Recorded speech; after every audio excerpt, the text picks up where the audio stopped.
Hey guys, it's Deborah. I wanted to talk to you again about Betelgeuse, the star.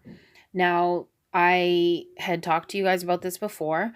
It's something that I felt like was laid upon my heart to look into. I was homeschooling my kids one day and we were studying constellations, started talking about Betelgeuse, and I started thinking it is very strange right now that, that play is out in New York, and there was a lot of talk about that old movie, Beetlejuice, which was a play based on, he was named after this star. And so, we have a lot of talk about meteors and asteroids and all that stuff. And we know we're on the verge of, like, Revelation 12, all these things happening there where it says the dragon cast a third of the stars down with his tail. And all this kind of stuff. So more things have been coming up. And just when I was pondering all this, like, why are you, Lord, talking about Betelgeuse to me when I didn't know of this star? This is not a star I'd ever heard of or even thought about. And I'll go into more detail about it in a minute. But there was some articles coming up saying people believe in 2020 it is acting extremely strange and it's about to go supernova. People are saying it's going to be it's very, very strange the way it's behaving. It's dimming and it's doing things that stars do just before they go supernova. Now, all of this could be just clues, keys. This could be something that actually harms Earth. It doesn't seem like it would, but who really knows?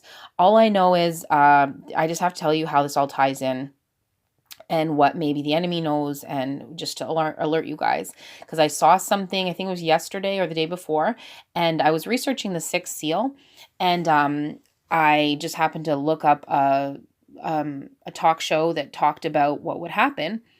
And what do you know? What star do they name? So when that popped up in my head, and then I was thinking, wait, the Lord is already talking to me about this star and the fact that right now the play just came out, and I'm going to tie it all in. But just here's a quick clip of the show that I watched that got me started back on this whole intriguing journey on what is happening, in space right now that they may not want us to know.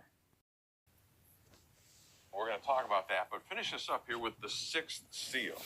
Yeah, the sixth seal is just going to really be when things begin to break loose on the earth. There's going to be a massive earthquake, severe cosmic disturbances. People everywhere are going to try to hide, the Bible says, from the wrath of the one who sits on the throne and the wrath of the Lamb. So really everything's going to be coming unloose. There's even going to be, the Bible says, stars of heaven falling to the earth. Now, it doesn't really literally mean the stars that are out there like Betelgeuse or one of these, but it's talking about meteorites, meteor showers, things like that coming to the earth. Okay, so you see there, he mentions Betelgeuse as being part of, one of the six seals asteroids that might fall and all this stuff. Here's the thing is, I've never heard of this star. I didn't know anything about it. It was just laid upon me to look into. And that's why I know it was meant to be, because I've never even heard. I didn't know it was a star. I've heard of the movie. Now the play is out. I didn't know he was named after this star. Now I want to give you more background information on this star and then tie a few more things in together. So I'm going to read you an article. One sec. I'll read that now. Okay, I'm going to read this article quickly. It was from January 27th, 2020, and it's called Betelgeuse and the Shoulders of Giants, this week on the Storyteller's Night Sky. So it's recent. Have you been wondering about the news regarding the star Betelgeuse and how it's incredibly dimming? Betelgeuse defines the right shoulder of the constellation Orion, a giant in the night sky and in humanity's culture history, ranging from associations with the ancient Egyptian god of the dead to the Old Testament book of Job to the fairy tale of Jack and the Beanstalk. I'm just going to read this little part here. It says the giant star Betelgeuse in the shoulder region of the constellation Orion is a variable star that has been known to dim in the past. Still, its recent behavior has astronomers puzzled. The dimming is what people think is going to cause a supernova. Okay, the dimming of Betelgeuse brings to mind the shoulders of giants and of Atlas, who was described in Homer's Odyssey as deadly minded, as knowing the depth of all the seas, and as holding the pillars far out in the Atlantic Ocean, which hold the heavens and earth apart. The ancient Greeks also describe how Atlas placed these pillars on the shoulders of the hero Hercules during his 11th labor to get the golden apples. It's like we're in the 11th hour. As with many myths, this was one of the preparation pointing to a time when the wisdom born on the shoulders of giants would eventually fall to mortal human beings to bear. This wisdom was of the stars, and it was borne aloft by the feminine in ancient Egyptian art, then by the masculine for the ancient Greeks. These divine beings then gave way to the celestial mechanics of Isaac Newton until our own age, when we live that rather remotely from the idea that there are divine beings populating the environment, be it celestial or terrestrial. Still, even Newton admitted, if I have seen further, it is by standing on the shoulders of giants. There's a great deal in the culture sphere that points to an eventual time when human beings must shoulder the burdens that were previously held on their behalf by the divine. Is Betelgeuse signaling that time is now? So, what if this star dimming or going off or acting strange is a signal, a beacon as to something that's about to happen? What was that article all about? The men of renown, the men of old. Orion, like this shape itself, is like a big, a hero, a giant. Okay, and what do we know about the Nephilim? And you have Orion's belt around his middle, and you see he's like strong, and his shoulder is Betelgeuse. It's like it's going off right now, like an alarming alert beacon. Why is the Betelgeuse play coming out right now? And men of renown would be like giants, okay? And they mentioned that article, Giant and the Jack and the Beanstalk, being one of the fables that's come out from, the ancient myths on Orion and Betelgeuse and all this stuff. So I didn't know any of this, okay? I didn't know that Betelgeuse is on the shoulder of, what would be a giant, okay? Is this a signal? What's about to come? Maybe it's a beacon. Maybe this is not one of the ones that's going to destroy the planet. Okay, so let's read from the Bible, Genesis 6. And it came to pass when men began to multiply on the face of the earth, and daughters were born unto them, that the sons of God saw the daughters of men, and they were fair, and they took them wives, all of which they chose. And the Lord said, My spirit shall not always strive with man, for that he is also flesh, yet his days shall be 120 years. And we know 120 years is key right now for many different reasons, but let's keep moving on. In Genesis 6, it says, verse 4, there were giants in the earth in those days, and also after that, when the sons of God came in unto the daughters of men, and they bare children to them, the same became mighty men, which were of old, men of renown. And what were they just talking about? In that article, it was just talking about Betelgeuse being a representation of, like, by it going off, it could be a signal of, something to do with the men of renown, the giants or whatever. And guys, like, we know what could possibly return, or, okay, I didn't do the research on why people believe Nephilim would return, but it does say, as in the days of Noah, so will be in the time of the coming of the Son of Man, and that there was that connection there. And there we know that there was angels looking down, like I just read, and they mixed and they made giants, which were the men of renown, okay? Now, this star is representing, a piece of Orion, which is like a giant. So I'm going to show you a quick video of a man who actually researches this a little bit deeper, who talks about why he believes the Nephilim will return and how and stuff like that. I'm only going to show a clip, but it's enough to kind of give some background to it. And so, like, I'm just tying pieces together. This is a puzzle. It started off with me just feeling like an urge to research what Betelgeuse is and that it's a star at all. And then going into, other things, thinking, why is it related to the play coming out and what does that tie into? And then diving into the fact that we have all this meteorite and asteroid activity right now. Now it's bringing me to another place, which is related to Nephilim. So it's like taking me all over the map, really. But I think this is the end result that I was being signaled to, that this is a sign of giants returning, okay? That this is a sign of stars falling to the earth in two ways. In actual form, like as in to destroy things, like to come down in balls of fire.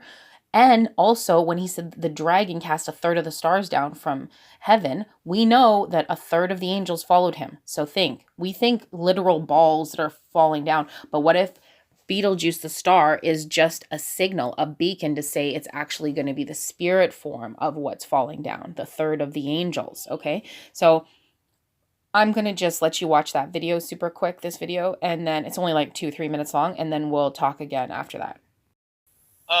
If they are to return, how will the Nephilim return in the future? Right. So as we discussed earlier, so I won't get into too much detail about it again, but I think first and foremost, in Revelation 9, when the abyss is opened, these sons of God, the fallen rebel angels of Genesis 6, will be released again. And I've pointed out before that the time frame, that 5 months, they torment the unsaved world, those who aren't sealed with the seal of God, I think is a direct connection back to the flood, when for those 150 days, the floodwaters tormented those same sons of God. In terms of how they return, I think two things that I'm really, and this is a lot of my current research, is, when you look at Daniel 2:43, they shall mingle themselves with the seed of men, that they shall not cleave one unto another. I think that's an end times prophecy saying that there's going to be an attempt to mingle the seed. And I think that ultimately we'll see the culmination of this with the Antichrist, right? I think that when you look in Revelation 13, that he's described as a man and a beast. He is a beast, but he has the number of a man. I think Scripture, when you understand the Bible in this context, is screaming that there is something hybrid about his nature. And I think that will be the ultimate fulfillment of that. And I think also, when you look at the mark of the beast, that it's going to have a genetic component to it. It's no coincidence to me that the rise of the Antichrist really takes off once he receives his mortal wound. So he's going to come back from the dead in some form or fashion, and he's healed from it. That's when the world is in awe of him. That's when the world is completely treating him as a god, which makes sense, right? Because if he comes back from the dead, he certainly could be perceived by some as divine. And then what you see again, when this torment happens from the locusts, these creatures, it says that men will seek death. They want to die, but won't be able to. So what my research is going on right now is there a connection between taking the mark and receiving this form of satanic immortality? That the one time you get immortality is when you absolutely want to die, because God is bringing a horrific judgment on you, but you can't die anymore. And then if you think about, of course, the fact that the mark, the punishment, is that you are automatically disqualified from salvation. Why would that be? Why would that be the case unless you are, again, being corrupted from being human, from being an image bearer of God, which goes all the way back to Genesis 6. It's the same plan being executed again. So, I think that's how it's going to manifest. So, like I said, this guy is just reiterating that it is possible, and he's showing why people believe, this Nephilim DNA, this fallen angel DNA, will return to the earth, in several different ways. Could Betelgeuse be a beacon? Do the elite know? Is this signaling like that the giants are coming back? Because he's literally on he's the shoulder of this man of renown giant. Okay. And that's the constellation. You can see it's a man in the sky, like holding up one arm up, and his legs and his chest, and Orion's belt is around the middle. The stars right around the middle is his belt, Orion's belt. So, like, again, this just shows how God shows his people things, because this is not something I could understand or have known. And I thought first it was just, asteroids are coming to the earth. This is what he's showing us, which I think it's twofold. I think, yes, they are. And then I think the second fold, like I said, is, which I could have never even dreamt, that this is pointing at who's going to be coming back to the earth. Okay? The giants, of the men of renown and old, in spirit form and physical form, I guess. I don't know. Well, you heard the video. So do your own research and pray on it. But what does the enemy know about it? Well, I already said with this movie, you remember this movie from the 90s or whenever it was, or 80s, 90s. Look at him. Number one, the black and white symbolism. Okay. Number two, he died of the plague. Okay. And Betelgeuse is supposed to be the caretaker of the underworld, or like the gatekeeper. And look, you have beheading, you have a bride, and like I said, a big plague, big virus coming on right now. So that movie, was about that. And it was named after the star, the guy who wrote it. But then now, what is happening right now? It's the play. I'm sure it's canceled now because everything's shut down. But right now, not 10 years ago, right now, they came out back with the play, okay? And like I said, it's about death, the plague, the underworld, opening a portal. That's what this is about. That's what the thing is about. Okay, and I found it interesting. I had showed you brother, I think his name is Philip. It's Torch for Christ Ministries. If you look in the back, right where his hand is, it's kind of like, I guess it's to the left. I don't know if it'd be left or right, but where his hand is, do you see the black and white stripes? Now you can't really see it, but he's in New York, and that's Beetlejuice. That's what's a big poster behind him. And just when I was watching his video, like it popped out to me immediately that, look, there it is again. It's being promoted, okay? And that's right in Times Square. So these things don't come out by accident. It's like hidden in plain sight stuff. So yeah, that's, I think, the whole thing I wanted to talk about. Like, I also wanted to mention quickly that Elon Musk, and I'm sure many have seen on Paul Bagley's channel, basically has been saying, so he's a guy, I don't really know what he does, but Elon Musk, I think his name is, maybe I'm even saying that wrong. I know his first name's Elon. Anyway, he does like astronomical stuff, predictions, talks about, I don't really know who he is, but I know he has said recently that he believes the elite would cause this virus so that everybody would be inside because of what's happening on April 29th, which is like a possible massive meteor strike, which it'd be like city killer. It said, he said, like, even the particles, like I talked to you guys about the Nigerian asteroid that just hit, and it was like this massive crater that was like the size of, like, I can't even explain it. If you see back in a few of my videos, it's huge, humongous. And it was the size of, a person's fist, and it would destroy like a whole town. So like, if it's tiny particles or whatever. So he's saying on in April 29th, this huge strike's going to happen, so I thought I'd mention that, and that he thinks we're all inside because of that they're keeping us inside to control how the disaster goes or whatever. But I just showed you a massive star that is acting strange, that its name means the caretaker of the underworld, the gatekeeper, and they've made shows about it which relate to the plague, a big virus, that movie, and they're pushing it with the theatrical performance right now, as well as the fact that it sits on Orion's shoulder, which is the giant, the man renowned of old. And that article said, could it be that it is a beacon for us right now? So I wanted to tie all that in for you right now, tie it all together, because I think he kind of showed me the final puzzle piece to what he was showing me. The Lord's been showing me this for about maybe like a couple weeks.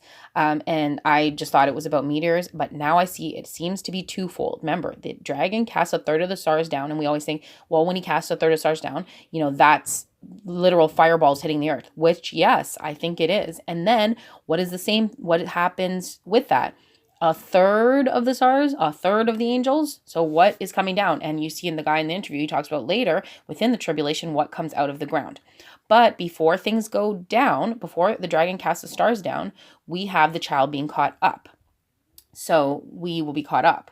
When things are coming down, we go up, that whole thing. So I hope this tied that in together and showed you that, yeah, I think the Lord was speaking to me, because who could come up with all this stuff? Who could think this stuff up?